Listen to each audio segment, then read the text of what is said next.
Hey everyone, I'm Hallease Beast, a digital storyteller and video producer. And I'm Mr. Hallease, and surprisingly, I like Tempranillo wines. Do you? Oh, right, we've figured that Well, out. good ones, I guess. Ooh, there you go. And this is the Beastcast, your favorite aunt and uncle talking about married life and things like such as, you good? Roll the music.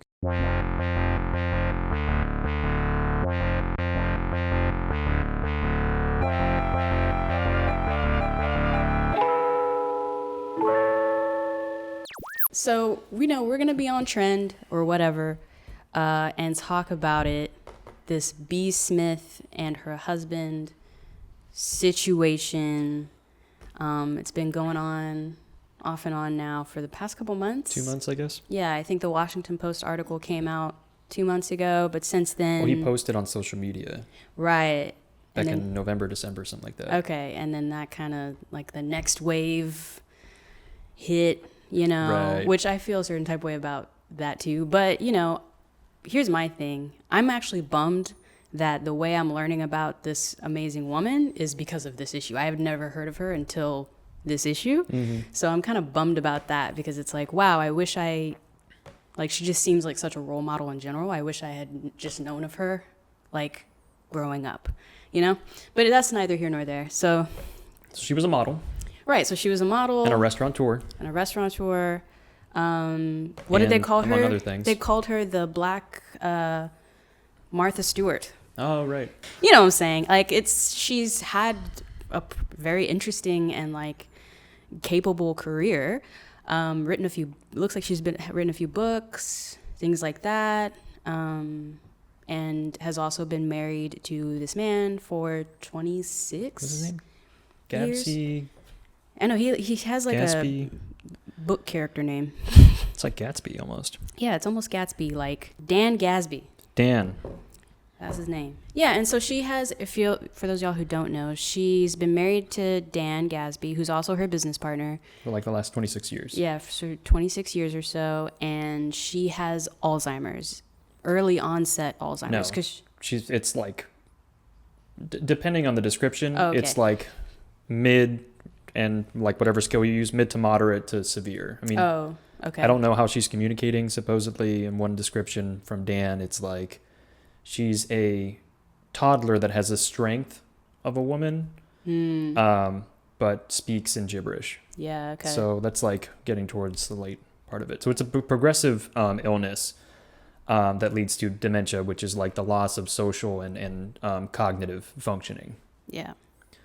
It's actually anywhere between the sixth or the third leading cause of death in the United States. You don't die directly from the disease. You die from like infections or typically pneumonia because you are not able to swallow as much anymore. So you aspirate or the food goes into your lungs, bacteria comes with it. And so unfortunately you pass. Interesting.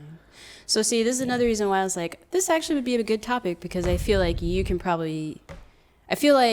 the backlash that is happening, there's definitely understanding for why it's happening, but then I am aware a little bit about Alzheimer's because she's technically my great aunt, but to the family, she's my great grandmother died of Alzheimer's. And so at a young age, I was relatively familiar with how gone you truly are. And then My grandmother either had she had some form of dementia, if not Alzheimer's, as right. well. And so there's that. That's nice. And then also, I've had family friends, again, being here in Texas and military and whatnot. As my parents' population is aging and whatnot, a lot of them have gotten Alzheimer's in varying stages as well. So I'm relatively familiar in it, but like I love that you're explaining it more from like the medical perspective of what it is, because I think a lot of people actually don't really know. Well, because I'm in quality and I'm like in cardiology, like my overall knowledge on stuff is a little bit hazy, but like I just want people to understand that you essentially become entirely dependent on somebody else. And there's several components to this controversy, right? One is undeniably a racial component. Yes. From others, definitely. From others judging this man's relationship. It don't look good. Like, it just doesn't look good. Because he's got a white live-in girlfriend. Yeah. And it's Right. just like, But so there's a racial component to it too, but for the most part, it's just betrayal, right? yeah, definitely. I'm hopped up on caffeine and opinionated. That's on the internet. I'm like That's the most scary. dangerous person. I mean, so it's, and then it's also like, this is tough. You know what I'm saying? Well, Because, go ahead. I was going to say, let's break it down by like each thing. each thing. Okay. So like racially, what do you think about it? Racially, as a black woman, obviously I feel a certain type way. Like, obviously. Like, I can't not feel a certain type of way. And I can check that feeling for sure of like, well, you feel that way because, she's blonde haired and blue eyed and like the whole situation. So Vegan like, and vegan. and vegan apparently. Okay. So like, obviously like I can't not, I'm not going to deny that I don't feel a certain type of way because I do. And then, but at the same time, would it make it any better if she were not white? No. Let's talk about that relationship a little bit. Cool. Supposedly he is the primary and sole caregiver of B, right? Yeah. The life of a caregiver, I don't know if any of you know, the life of a caregiver is hard. It's hard. Like That's why I'm like, right. So as a 'cause- nurse caring for people in the hospital only for a certain period of time, it's exhausting. Caregivers don't take care of themselves. You oftentimes would have people that had like, oh, my husband's at home with dementia. I have to get back to him, but I just had this terrible cough. And it's like, no, you have pneumonia, borderline like sepsis. Like it's in your bloodstream. It's a severe infection. You need to stay overnight. It's like, oh, but my husband, I can't. And it's like, look, so primary caregivers don't often care for themselves, right? they really don't. Yeah. That impacts their health, that impacts their emotions, it impacts their mental being, right? And it also alienates you because if you're entirely caring for another human being, you gotta, get them out of bed. You gotta bathe them. They're gonna fight you for it. Excuse me. Especially if they have Alzheimer's or if it's like a late presentation of it. You gotta feed them. They may not be able to toilet on their own. Yeah. So you're going to have to go with that. You're going to have to make sure they don't wander. You're going to have to make sure it's a safe space. So it's extremely alienating if you take on that task on your own. For the, like, I guess the closest thing I can say is like, for those of you that maybe have young children, like your toddler 2-year-old, and you know how you have to keep your eyes on them all the time. And then you have to like toddler proof your house. Imagine doing that, but for like a grown adult who has the strength of a grown adult. Yeah, and who can, it doesn't matter that like they're not 2 feet tall, they're 5 feet tall, they're 6 feet tall. So it's like you need to redirect them all the time. Yeah. So yeah. Let's just say that this person, if Dan, right, he's in this situation and he actually finds somebody. It's like, so regardless of their race, I'm seeing that he was actually able to find somebody who accepts the situation that they're in, which is another topic. Yeah. But I mean, like if you are not a caregiver for somebody else, and if you're not in that situation, I know because it's like a public figure, you feel like you have an opinion about it. And we're talking about it now, so there's a certain level of privilege there. But It's like, well, so that's a good point because you're saying like it's none of your business, but at the same time, he's like.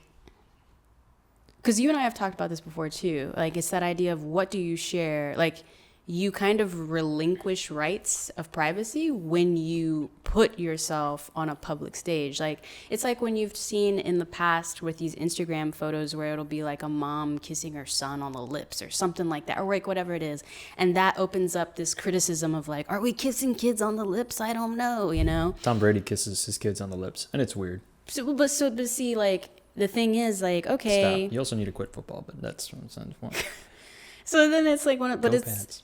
Can I finish the sorry. thought? So then it's like one of those things where it's like, yeah, if you were just living your life and doing this, whatever. But the fact that you decided to put it on a public forum, like you're kind of relinquishing that right to privacy a little bit because you're putting it on the forum. It'd be one thing if he just had this living girlfriend, nobody know.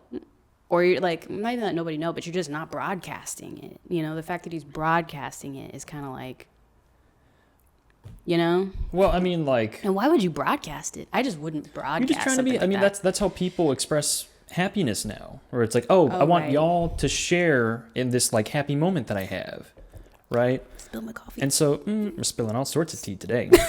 More like coffee. I got it. I mean, so like, let's address the racial part of it now too. And it's like, oh, well, you're dating a white woman. First off, they live in the Hamptons. So if they're, I'd be like, oh, I mean, of course he is. He's in the Hamptons, like geographically. Well, I mean, but like if you're in Telluride, you think you're going to find a black woman in Telluride? No. Anyway, so it's kind of like, for one thing, it's like, I mean, they live in the Hamptons. So, and even then, she actually doesn't live in the Hamptons. She commutes in from Manhattan. I mean, so I know details because of this Washington Post article. So I know he says that most of the uproar is about race, and then other people are like, no, it's not about race. It's like a betrayal of the marriage. But it's twofold. You cannot talk about one without talking about the other.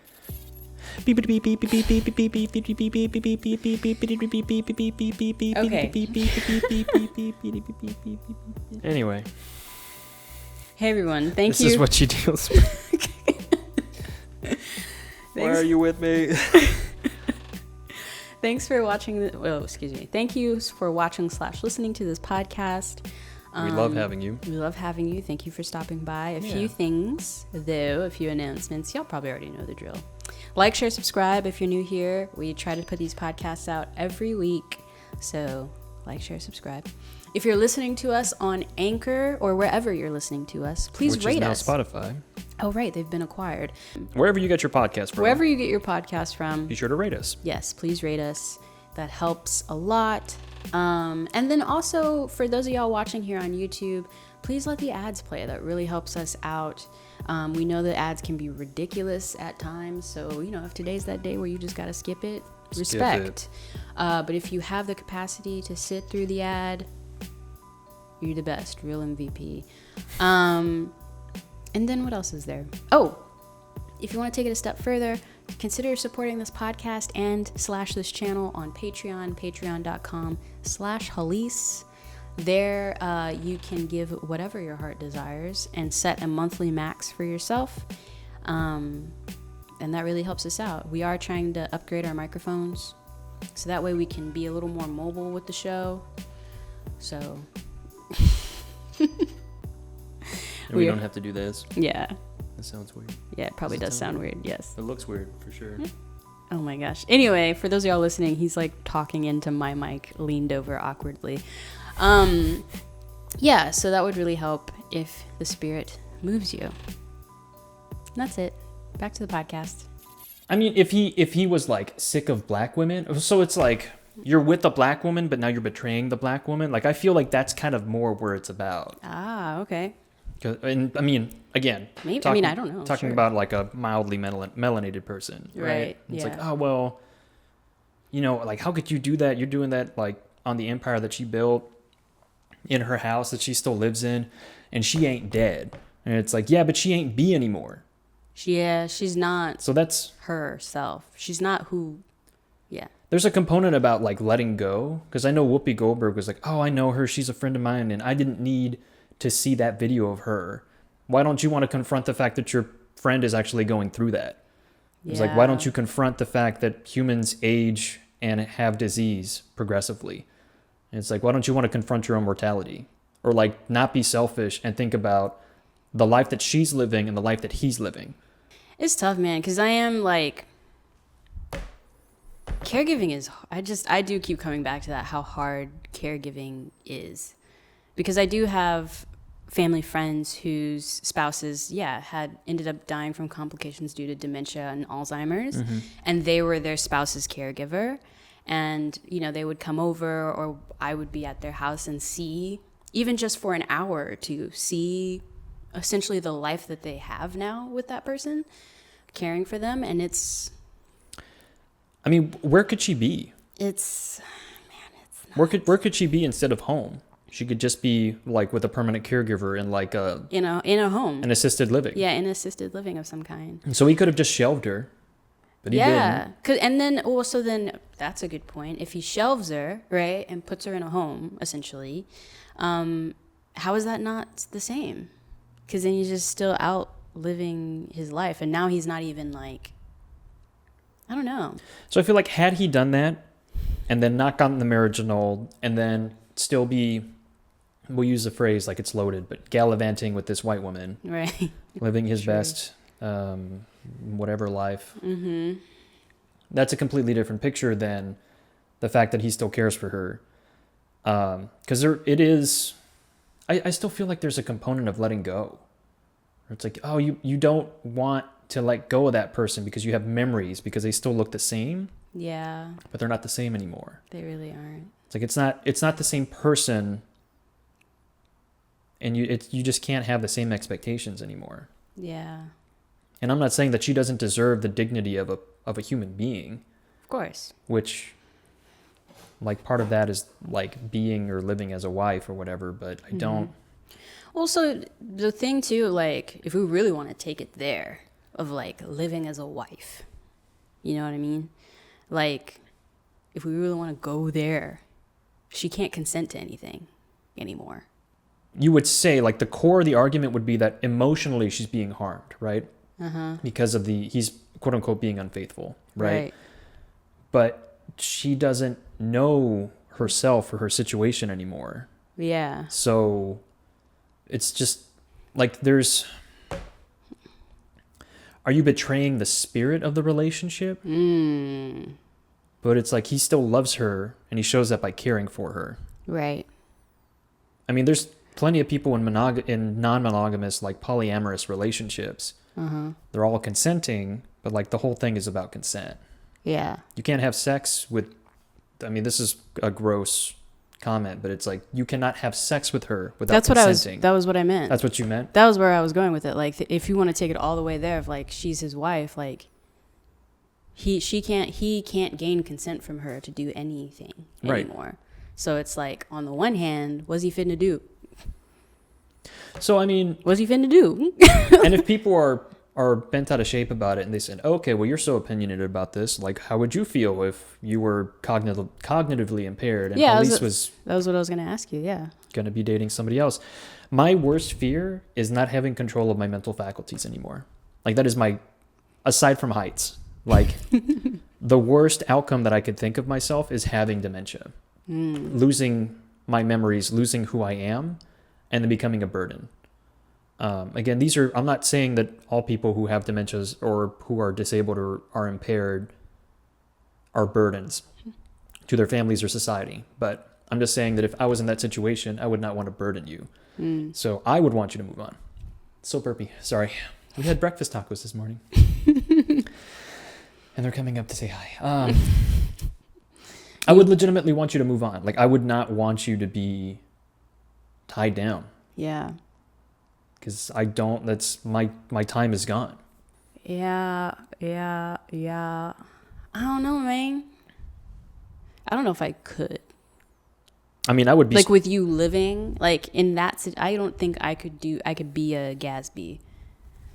And, like, I'm caring for you and stuff. You would... And there's, like, someone else around. Like, I mean, you would make me DNR, like, do not resuscitate. And I would be, like, the first sign that I can go, like, you would just need to let me go. Because... I mean, like, if I don't know what I'm doing anymore and I just, like, I'm not who I am. You've ceased to have... And this is so interesting because, remember, there's is it a Radiolab episode? Where they talk about medical professionals and how a lot of them do not want invasive things done to them. Like, they don't want CPR. Cracks your ribs. Yeah, they don't want... Intubation. That scratches the hell out of your airways and also increases your risk of infection. They don't want... what was the other one? What are the other intervention things? Like, open... Like, depending on the type of surgery, they don't want it. They're like, if it's getting to the point where this type of surgery is necessary, it's time for me to go, you know? Like, a lot of medical professionals are like that. You included. I remember, like, once you got through nursing school and stuff, you were like, yeah, nah, I don't want this done to me. I don't want this done to me. Well, at a certain age. Because, like, right now, I'm full code. Yeah, but yeah, it's like, yeah, you're like, once I hit a certain age and things are starting to just break down, accept that things are starting to break down and say goodbye. And I was just like... And I mean, all this is easier said than done from a rational perspective, right? Well, and so that's why a lot of medical professionals also have all of it in writing. So that way, yeah, they don't have to wait for a family member to make that call, because once you are in those situations, it is hard You're as a emotional. family. You're not yeah, rational. You're emotionally compromised. You can't make that decision from a rational space. And so, stepping aside from B in his situation, I understand like all aspects involved with that, because caregiving is a lot. Seeing someone that you spent so much of your life with, like the woman he spent his life with is gone. She's not there anymore, And so it's like, how do you, it's kind of like what you said. It's like honoring the spirit of her, but she is gone. Well, and that's a harsh truth to sit with and like literally see every day how much she's gone. She's not there. but no one else is living with that pain. Yeah. Except him, his daughter / her daughter. Yeah. And it's like, who else is dealing with that? So all y'all that are like so frustrated that, and I'm calling people out. So like anybody who, I'm sorry, anybody who has that opinion is like, okay, so are you caring for her? Yeah. Like, place yourself in his position. Are you emotionally unfulfilled? And then it's like, well, so you're being unfaithful. Like, it's till death do us part. And it's like, okay. Like, what is that? What is that? I guess that's a good thing. Like, what does that's that a good topic. mean? Yeah. So because to me, it's like I guess it's like define death. He's still with her. Yeah. He's with her until she dies. Yeah. So he hasn't left. But that doesn't mean that he can't like be fulfilled in his own life, right? I don't know. So they're in a gray area, I feel, like they're in a gray area. I just want to do a quick aside, like Okay. in the hospital, in the ER, patient actively coding, right? Mm-hmm. You actually do want family in the room because it helps them with closure, because they're actually seeing that all interventions are literally being done to save them. And then we cannot do anything in addition to that, right? Yeah. One of the hardest things to even have an opinion about as a medical professional is that, you have this person like mid-90s, like just elderly, right? Lives in a nursing home. Ain't nobody visits you in a nursing home typically. I mean, if I can speak in general. Yeah. It's like you're on your own. It's just the staff. Family shows up, and they still want them to be full code. And that person does not have the mental faculties at all for a while. And you have to honor their wishes, but it's like knowing all of that, it's hard to accept it, because it's like, look, this person is suffering. Like, they've been in this hospital back and forth many times. I've taken care of them many times. It's like, you are here intermittently. So it's like, just because you're paying tribute to their memory and you're just trying to keep them in your life, I'm all about honoring human life. But like, there comes a time where you have to admit when somebody is just hurting. Yeah. And when you just need to make them as comfortable as possible. And what are you hanging on to?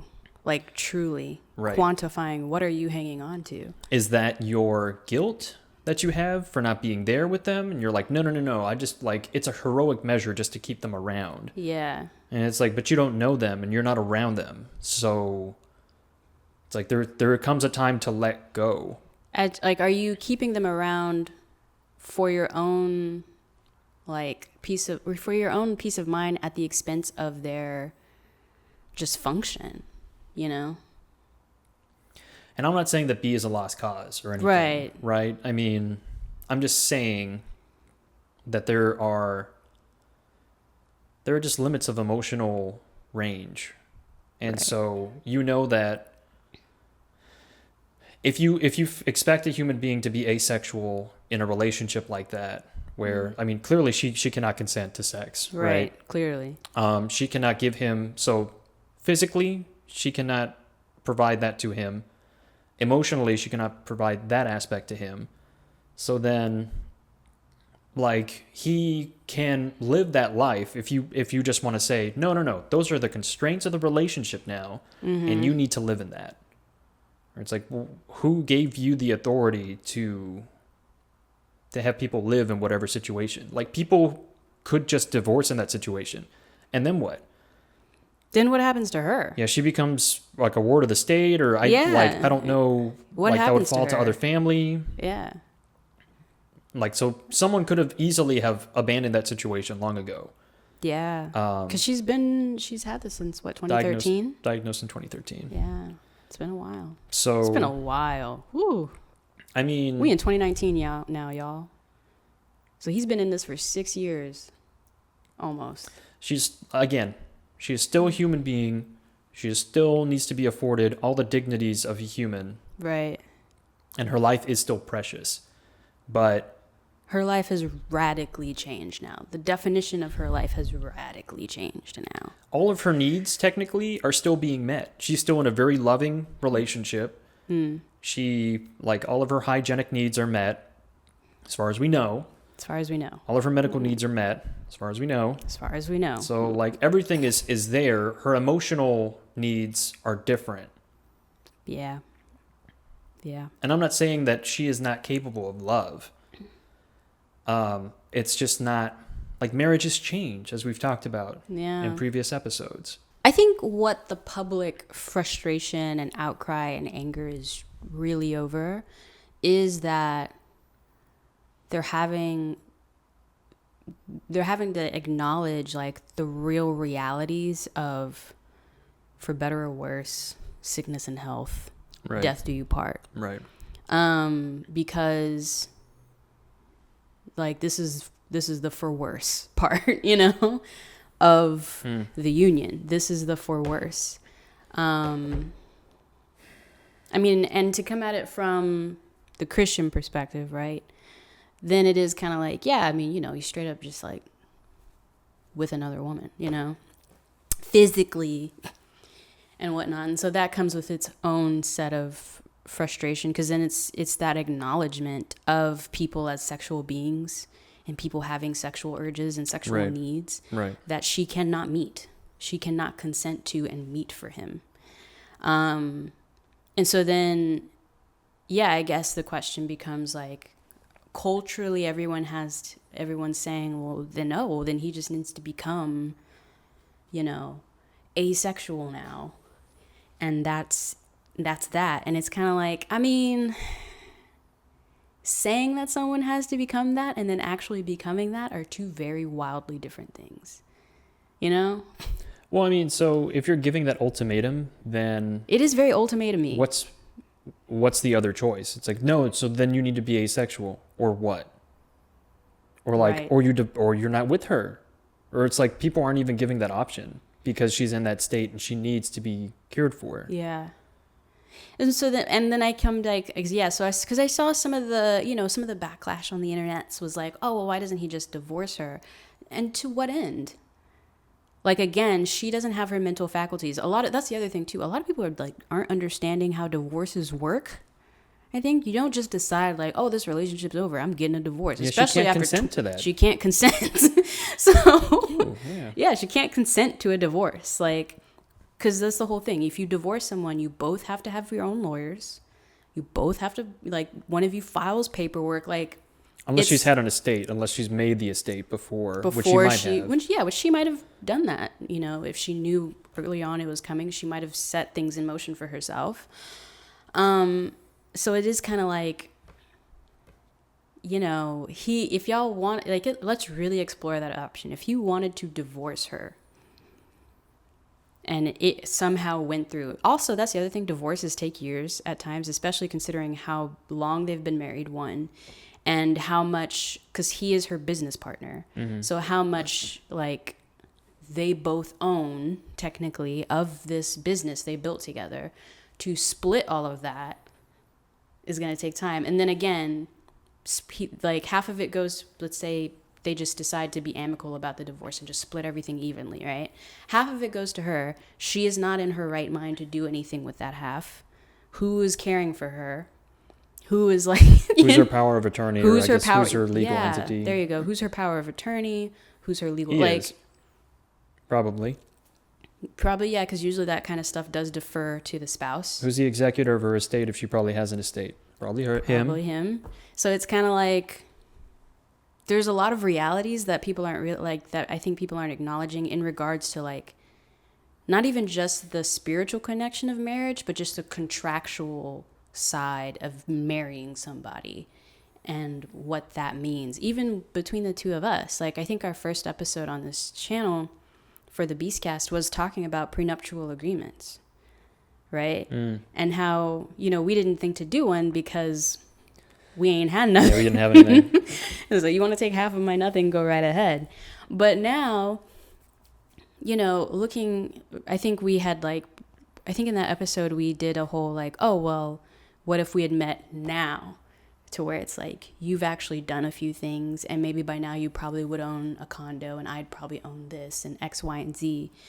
Would you probably want a prenup now? And I think you had said no still, but I was kind of like, I'd probably think about it. Especially if Cedric was already around.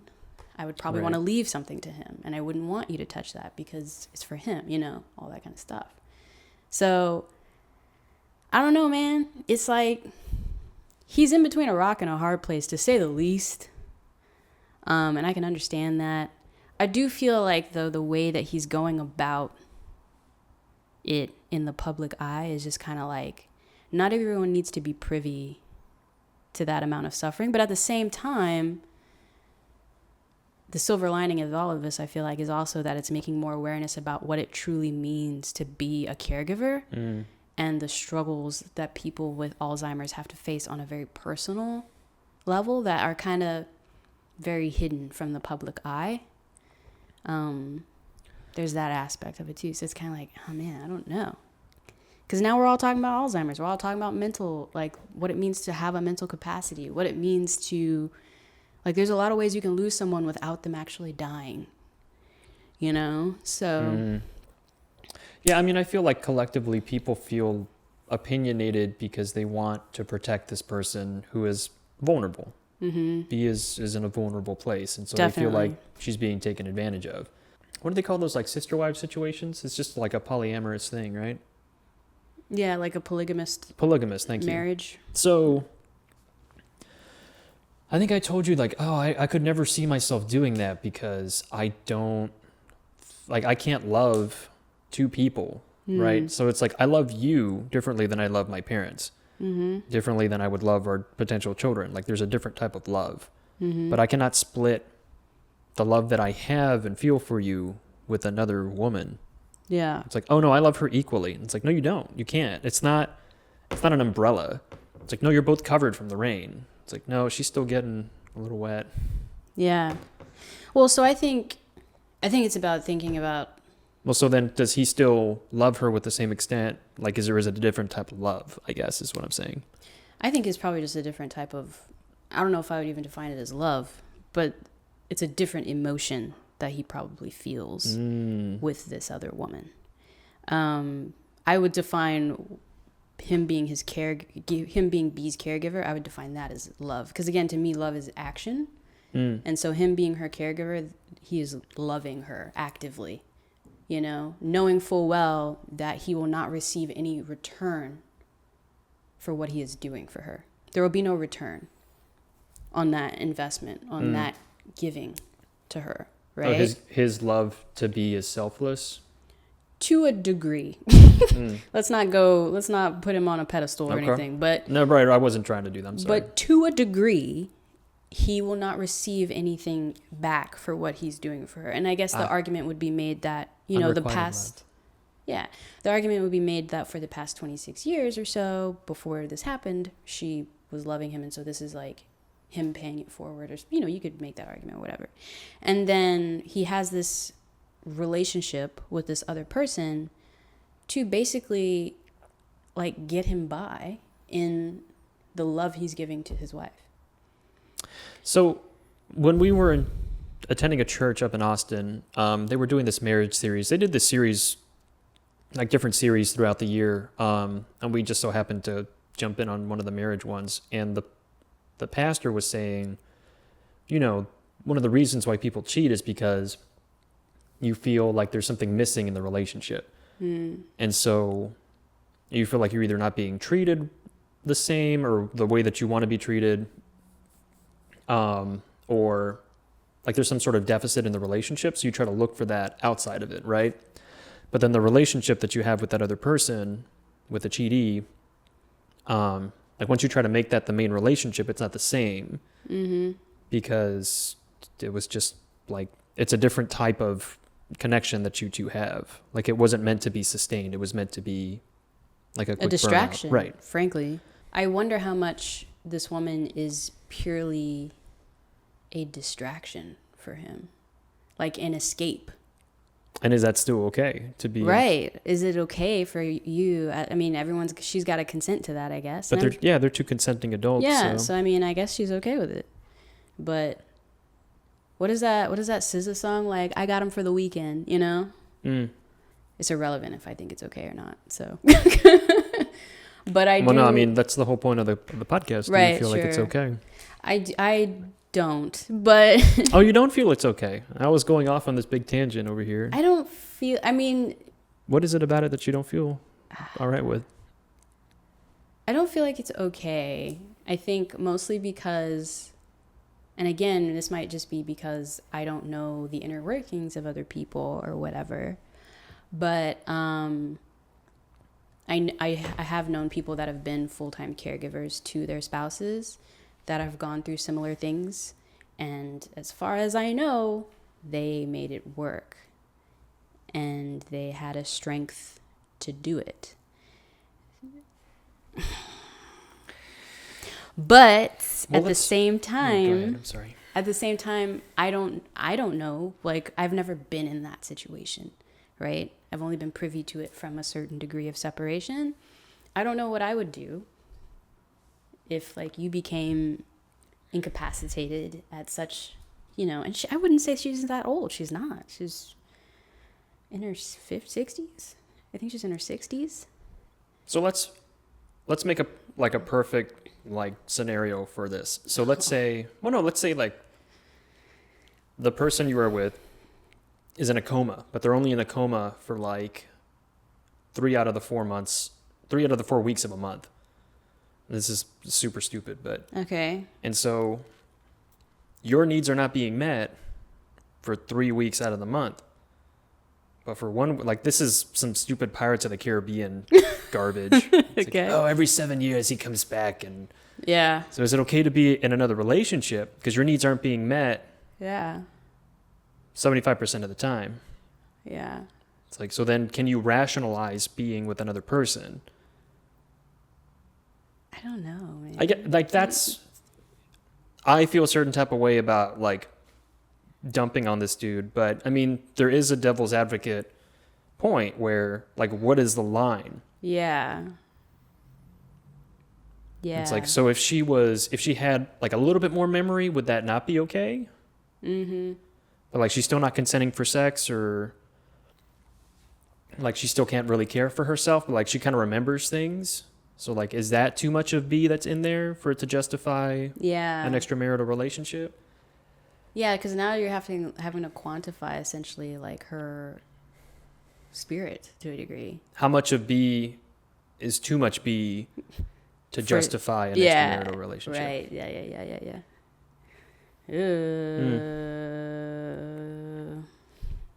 I don't know, Ming. I mean, this is a hard topic. It's like with most of the stuff that we talk about, it's like, you know what? I mean, it's like, it's kind of, you don't really live it. So it's hard to it's easy to make an opinion about it. Yeah, because you don't really live it, so it's easy to make an opinion. Yeah. But is it valid? Yeah. It bothers you, though. That's interesting. It does bother me. I think, actually, you know what I think it is? I think it is because after being married for some time, and this is not a drag on you or anything like that. Here it comes. 3. But, like... 2. 1. Like, it's hard being a woman. You know what I mean? I mean, this is true. It's hard. It's a bombshell. And... I don't know. It's hard being a woman, and it's so, I know what it is. It's so socially acceptable and so much like, it's so socially acceptable for men to just like move on. And for women, it's not. And so on the one hand, I completely understand where he's coming from and why he's doing what he's doing, because I've been around caregivers and I understand the life that they have. And it's hard. It's a hard life. But then at the same time, I also have to acknowledge that, like, for men, it's just different for men. Yeah, so many people put that hypothetical, like, oh, well, what if he was dating a black woman, right? But what if it was the other way around? So what if B was still coherent and he was the one with Alzheimer's? So would it be acceptable then for her to be in a quote-unquote extramarital relationship? Yeah. No, and you're right. Probably not, because people would expect her to stand by her man. To stand by her man. Dang. And do it. Grit her teeth and bear it. And that's wow. So I think that's what's at the core of what's bothering me. Why do you keep blowing my mind? Like the most recent podcast, you're like, oh no, here's an argument. And I was like, oh crap. Yeah, I got no answer for that. Yeah. So I think that's what really bothers me.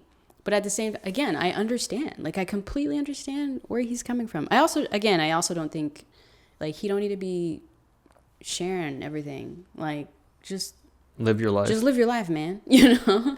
Yeah, but people be messy like that. People do be messy like that. This is one of the things, though, where that's why I feel like it's interesting, all the different types of conversations we've had over the years about, especially I think because of you having the medical background that you have, all the conversations we've had privately about, like, when I need to potentially just let you go mentally, you know, if it ever came to that. And I think I've touched on it with you a little bit too, of like, if I go, I would want you to honor X, Y, and Z, you know? And all of those things are conversations that, yeah, people should be having. I would like to think, I hope that B and Gasby, Dan. I assume, being as well off in business partnery as they probably were, I'm sure they did have a lot of these conversations already, because you kind of have to. No, you never know. That's a lot true. Of people, like, these things happen and they don't have plans. That's actually, you're right. That's true. But it's like, it's unfortunate that you have to, like, have these conversations, but I think it's good to have them, you know? Like, you and I have had conversations about, like, medications and how they affect the mind, and, like, when one of us needs to step in for the other and take things away, you know? Yeah, by the way, singular, a common asthma medication may have a common side effect of just weird thoughts, weird dreams. And it's like, you stop taking this medication. Cool. Yeah, so, you know, it's just, this type of conversation and these sort of shades of gray is like where you find out just what marriage truly is, what you truly individually define marriage as. Well, because the human mind, like, what makes you is so easily taken away. Like, it's a balance of chemicals and ions, and it's like random weirdly shaped cells that shoot electricity at each other and somehow form memories and are interpreted as whatever, right? It's like someone bonks you on the noggin. And everything's... Or you take the wrong medication or something, and, like, you ain't you. It's such a delicate balance of, what mentally makes you. Even just within our own relationship, like, on a very, obviously, I don't have dementia or anything like that, but it's like just birth control.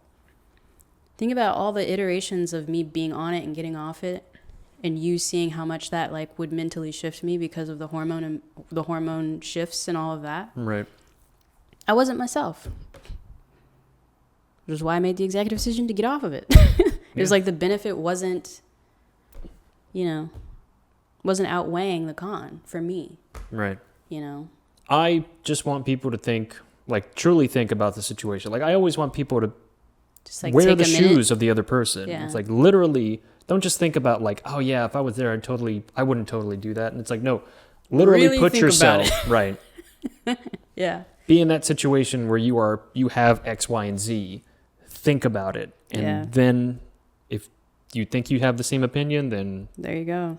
There you go. I honestly don't know what I would do if I were in that situation, in his situation, and you had Alzheimer's and stuff. I don't know what I would do. I also just like don't know. Yeah, I don't know what I would do. I know I wouldn't want to put you in a home or assisted living facility. I definitely wouldn't want to do that. I would want you with me. Because I would feel a responsibility to have you with me. I mean, and not because I'm your wife, but just like to honor the commitment. And this is a bad joke, but I said, like, if I ever die, like, feel free to move on, but I'm haunting you. I'm haunting that dude. Yeah, you have said that before. Yeah, good luck having sexual relationships. Then it's like, oh, that's so controlling of you for wanting to, like, not let her move on. It's like, yeah, because I said that to you. I was like, if I go and I'm relatively young, I want you to move on. Don't live in the past. I remember that happened with, who's it? Patton Oswalt. His wife passed. And I think it was like a year and a half, 2 years, and he got remarried. Yeah. Which, I mean, he mourned her, though. He did. But it was also like he got a lot of backlash when he got remarried.